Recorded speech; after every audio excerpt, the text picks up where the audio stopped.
আজকে আমরা ক্লাস 10 এর লেসন 1 ফাদার্স হেল্প বাই আর কে নারায়ণ পড়ব।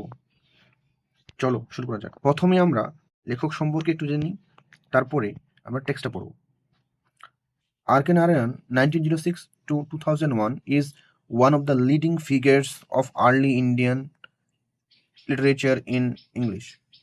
আর কে নারায়ণ একজন বিখ্যাত ভারতের ইংরেজি সাহিত্যের লেখক। His notable works include Malgudi days, the guide. তার বিখ্যাত লেখাগুলি হলো Malgudi days, the guide.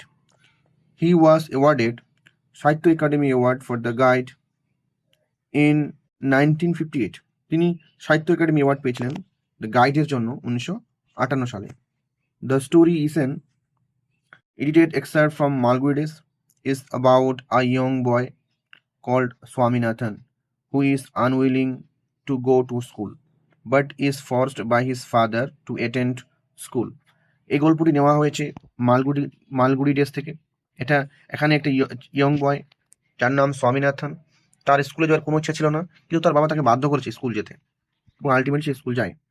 The story explores how through the events that follow Swami's original reservations about his teacher Samuel get transformed considerably. এই গল্পটির মধ্য দিয়ে, ঘটনাচক্রের মধ্যে দিয়ে স্বামীনাথনের যে তার টিচার স্যামুয়েলের প্রতি যে একটা ধারণা ছিল, সেই ধারণাটি ধীরে ধীরে পরিবর্তন হয়। এখন আমরা টেক্সটটি পড়ব। Laying in bed, Swami realized with a shudder that it was Monday morning. বিছানায় শুয়ে শুয়ে স্বামী বুঝতে পারলো একটা ঝাঁকুনি দিয়ে যে এটা সোমবার সকালবেলা। It looked as the only a moment এগো ইট ওয়াজ ফ্রাইডে। কিছু মুহূর্ত আগেই এটা মনে হচ্ছিল এটা শুক্রবার। অলরেডি মন্ডে ওয়াজ হিয়ার, তার মধ্যেই সোমবার চলে আসলো। He hoped he did not have to go to school. সে আশা করেছিল তাকে স্কুল যেতে হবে না।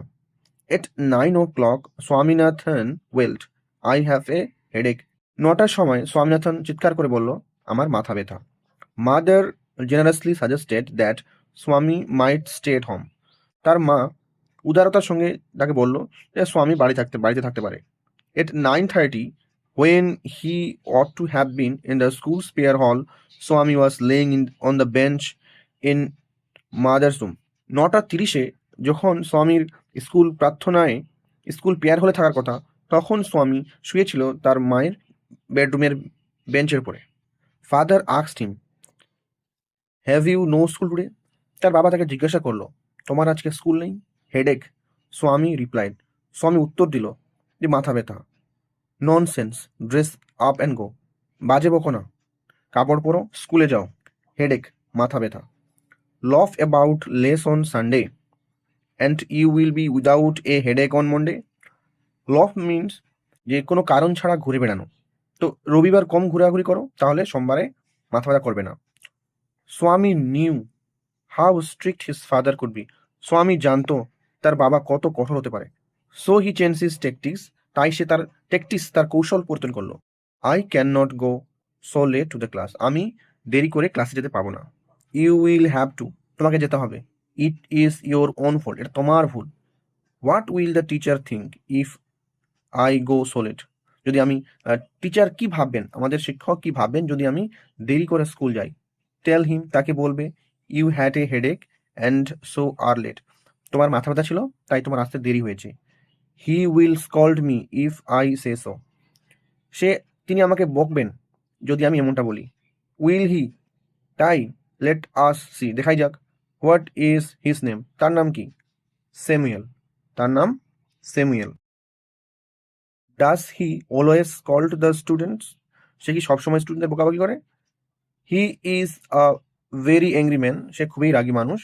হি is specially angry with boys, তিনি সাধারণত ছেলেদের প্রতি বেশি রাগেন। হু কাম ইন লেট, যারা দেরি করে স্কুল আসে। I would not like to go late to Samuel's class, আমি স্যামুয়েল স্যারের ক্লাসে দেরি করে যাব না। If he is so angry why not tell your headmaster about it. যদি তিনি খুবই রাগী হন, তাহলে তোমাদের হেডমাস্টারকে কেন বলছো না? They say that even the headmaster is afraid of him, তারা বলে যে এমন কিনা তাদের হেডমাস্টারও তাদের প্রধান শিক্ষকও ভয় পান এই স্যামুয়েল স্যারকে। আমরা ওয়ার্ডনেস দুটো দেখে নিই এখানে। শাডার মানে shaking of body caused by fear, কেঁপে ওঠা, ভয়ে শরীর কেঁপে ওঠা, সেটাই হচ্ছে shudder. Loll off, loll means move around in a idle manner, কোনো কারণ ছাড়া এমনিতেই ঘুরে বেড়ানো, সেটা হচ্ছে ল অফ। আজকের মতো এটুকুই। ভিডিওটি ভালো লাগলে লাইক করবে, শেয়ার করবে এবং চ্যানেলটা সাবস্ক্রাইব করবে। ধন্যবাদ।